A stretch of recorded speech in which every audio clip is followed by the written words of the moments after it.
샬롬, 이스라엘 교환원의 찬양하는 장미경입니다. 이데오 목사님의 글입니다. 주님이 바디메오에게 물으셨다. 무엇을 하여 주기를 원하느냐? 바디메오가 바로 말했다. 보기를 원하나이다. 이 말은 바디메오가 평소에 하는 말이 아니었다. 그가 늘 하던 말은 다른 말이다. 선생님, 좀 도와주십시오. 한 푼만 주십시오. 그런 바디메오가 주님 앞에서는 전혀 다른 걸 구하고 있는 거다. 우리가 하나님 앞에 나와서는 이렇게 구하는 게 달라야 한다. 지금까지 세상 사람과 같은 걸 구한 우리가 주님 앞에서까지 또 그걸 구한다면 부끄러운 거다.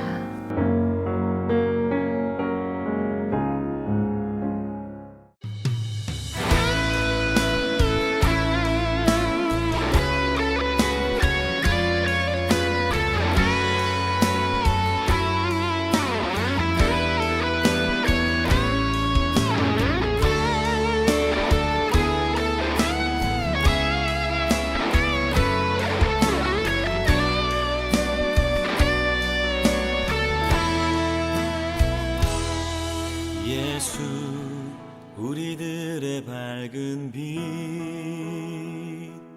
은혜와 긍휼을 베푸시는 주 의의 길을 따라가는 주의 자녀들에게 항상 밝은 빛을 비추시네. 그는 구원의 주 하나님 공의로 세상을 다스리시네. 주를 경외하는 자들에게 부어주시는 놀라운 주님의 영광.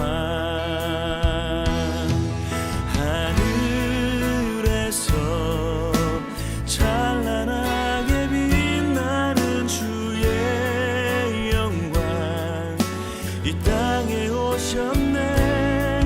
어둠을 밝히고 새 생명 주시네. 영원히 빛나는 나의 예수님 높이 영광과 찬양 받으실 그 이름 경배합니다.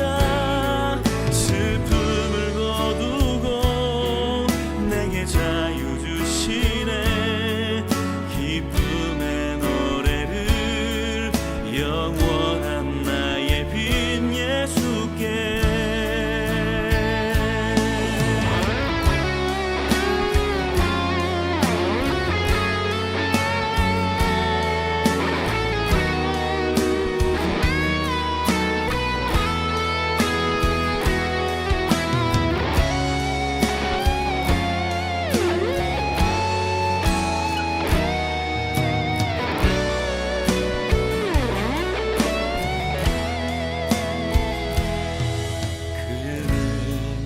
구원의 주 하나님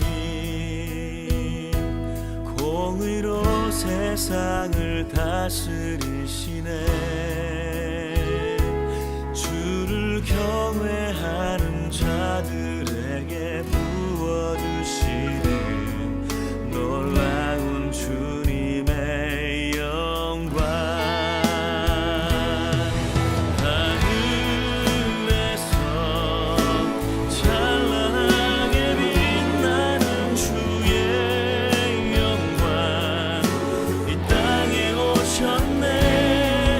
어둠을 밝히고 새 생명 주시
받으실 그 이름 경배합니다. 슬픔을 거두고 내게 자유 주시네. 기쁨의 노래를 영원한 나의 빛 예수께.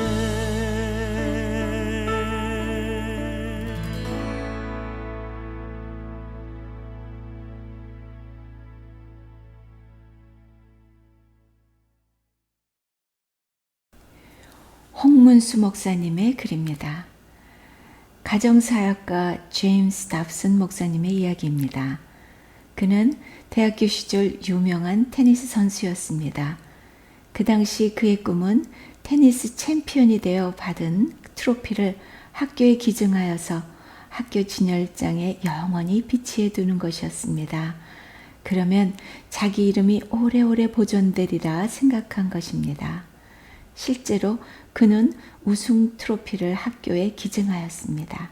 그런데 졸업 후 어느 날 소포가 그에게 배달되었습니다. 풀어보니까 자기가 기증한 트로피였는데 동봉된 편지에 이런 글귀가 적혀 있었습니다. 내가 쓰레기장 옆을 지나가다 보니 트로피가 하나 있길래 꺼내보았더니 당신의 이름이 적혀 있더군요. 너무 아까워서 당신에게 소포로 붙입니다. 학교가 재건축을 하면서 당신의 트로피를 전부 다 쓰레기통에 집어넣었나 봅니다. 그는 이 편지를 읽고 나서 큰 충격을 받았다고 합니다. 그는 그의 책에 이렇게 적었습니다. 잠시 후 당신의 인생에서 얻은 모든 트로피는 누군가에 의해 버려지게 될 것입니다. 그렇습니다. 오직 소망은 예수 그리스도 안에 있습니다. 예수님을 통해 들어가게 될 천국과 그곳에 예비되어 있는 영원한 상급만이 영원합니다.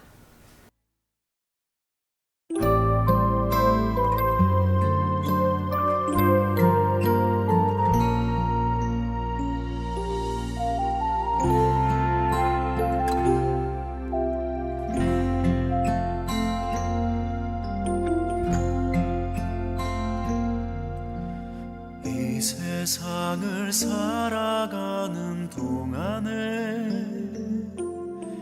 나의 힘을 의지할 수 없으니 기도하고 낙심하지 말 것은 주께서 참 소망이 되심이라. 주의 길을 걸어가는 동안에 세상의 것 의지할 수 없으니 감사하고 낙심하지 말 것은 주께서 참 기쁨이 되심이라. 하나님의 꿈이 비전이 되고 예수님의 성품이 나의 인격이 되고 성령님의 권능이 나의 능력이 되길 원하고 바라고 기도합니다.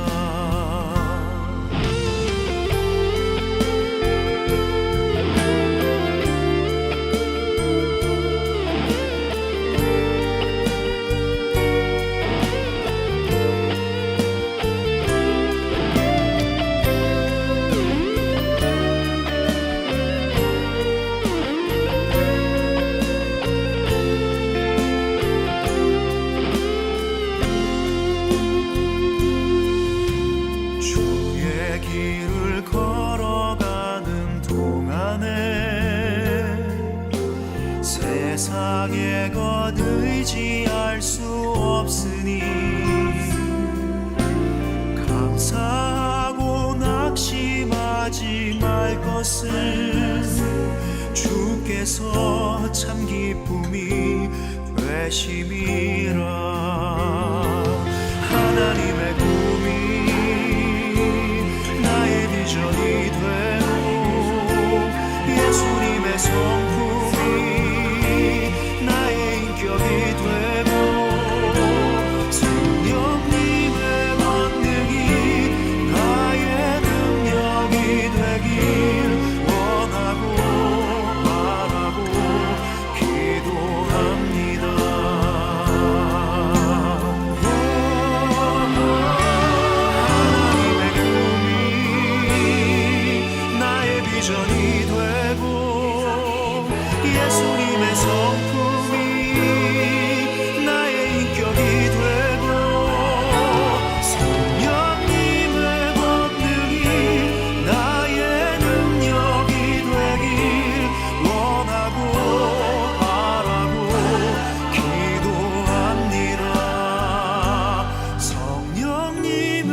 바라고 바라고 기도합니다.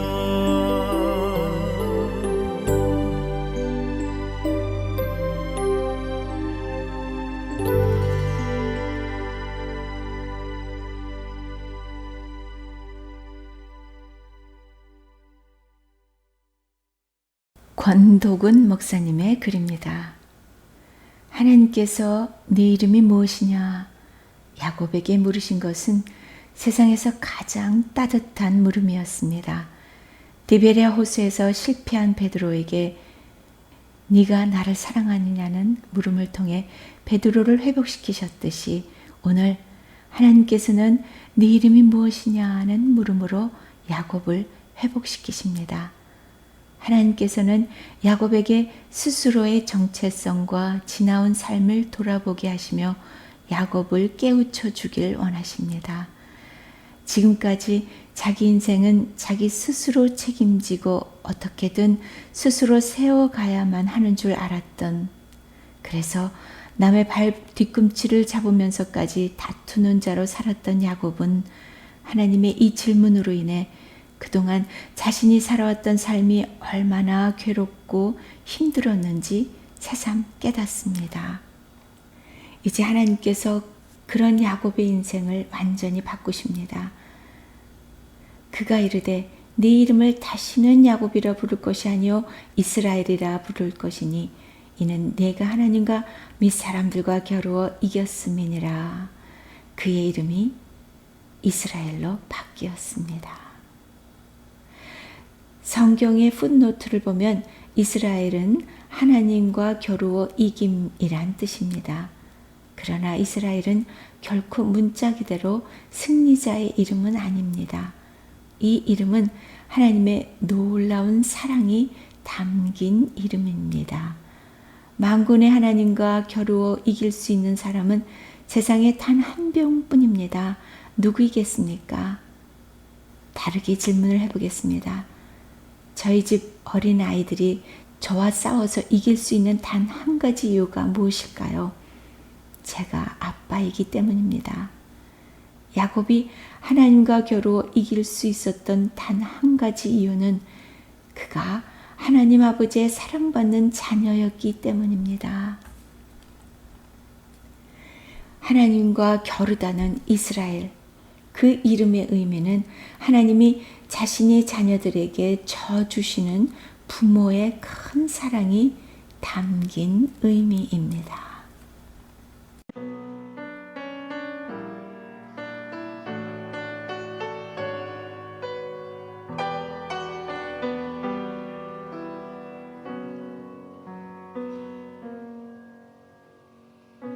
험한 십자가에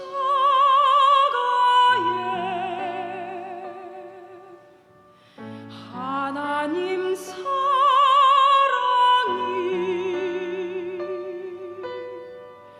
눈을 감아도 보이는 사랑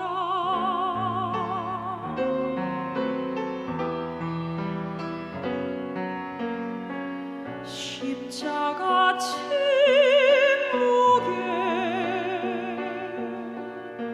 사랑의 외침이 귀를 막아도 들리는 사랑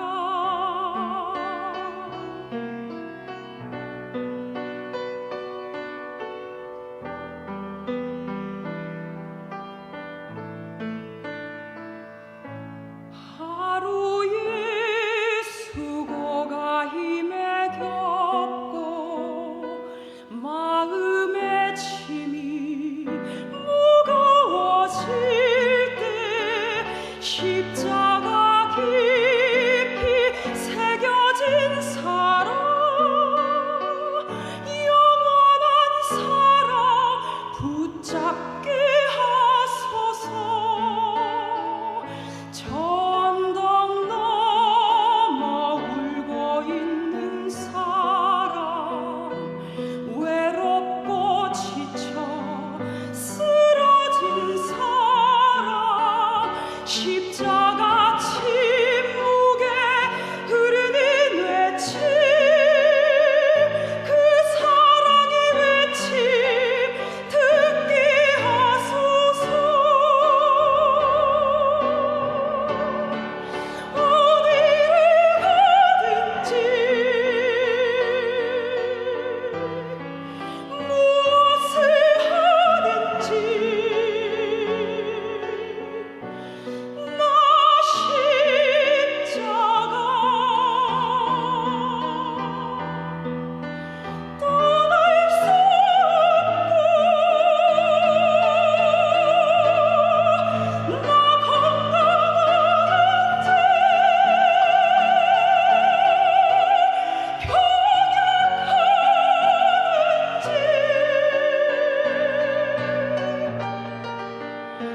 지하실에서 온 편지를 쓰신 재행신 사모님의 글입니다.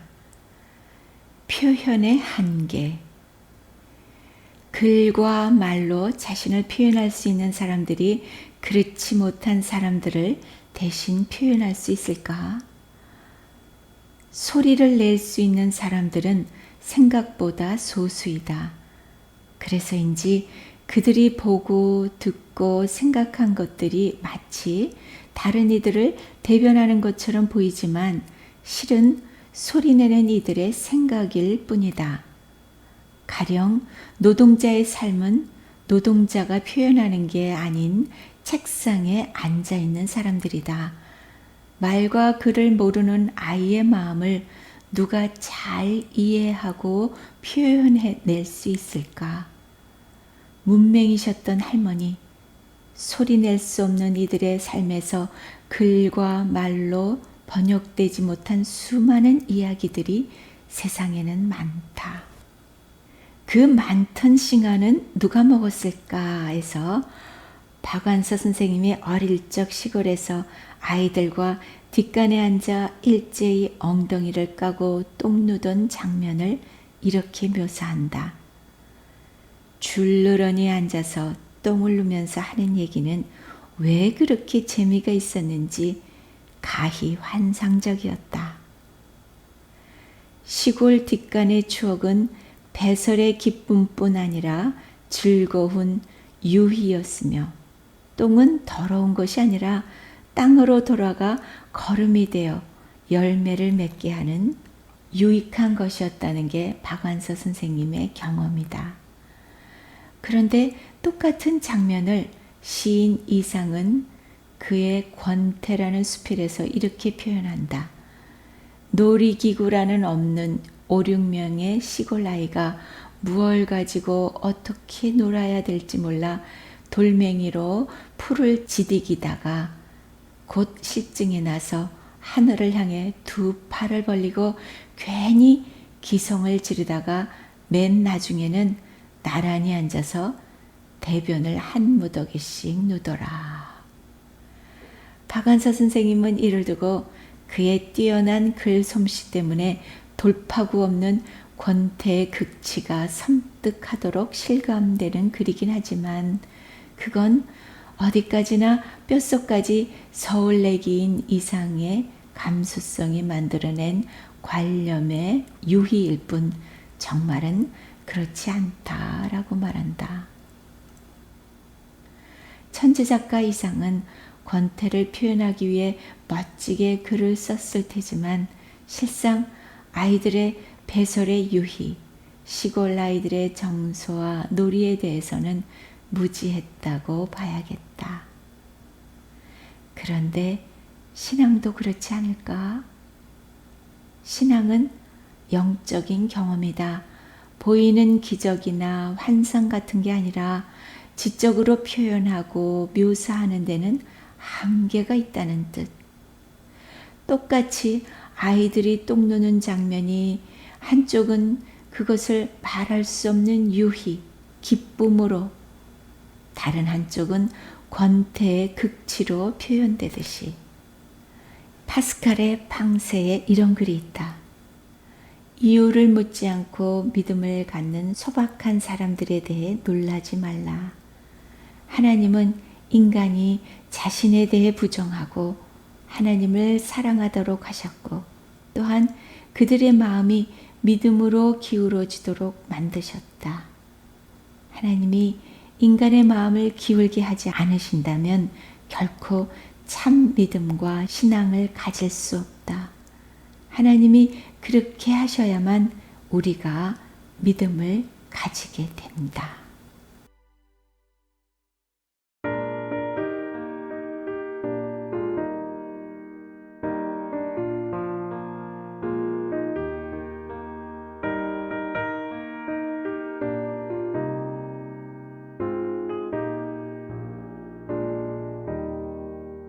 예수 앞에 나오며 죄사함 받으며 주의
예수도 알기 원한의 제작진행의 찬양하는 장미경이었습니다.